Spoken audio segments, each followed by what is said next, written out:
নমস্কার, West Bengal volleyball association থেকে বলছি দিলীপ ডালি। 32তম রাজ্য বয়সভিত্তিক ভলিবল প্রতিযোগিতা 2023-24 বালক ও বালিকা বিভাগের খেলাগুলি ওয়েস্ট বেঙ্গল ভলিবল অ্যাসোসিয়েশনের কোর্টে অনুষ্ঠিত হচ্ছে। আজ ফাইনাল খেলা অনুষ্ঠিত হচ্ছে, যে দুটি দল প্রতিদ্বন্দ্বিতা করছে। সাব জুনিয়র বয়েজ বালক বিভাগে শ্রী অরবিন্দ কোচিং সেন্টার ও তেলেনিপাড়া অন্নপূর্ণা বয়েজ ক্লাব। প্রথম সেটের খেলা চলছে।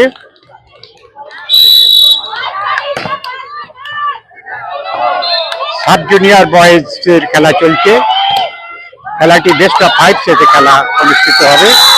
3টি কোর্টে এই খেলাগুলি অনুষ্ঠিত হচ্ছে।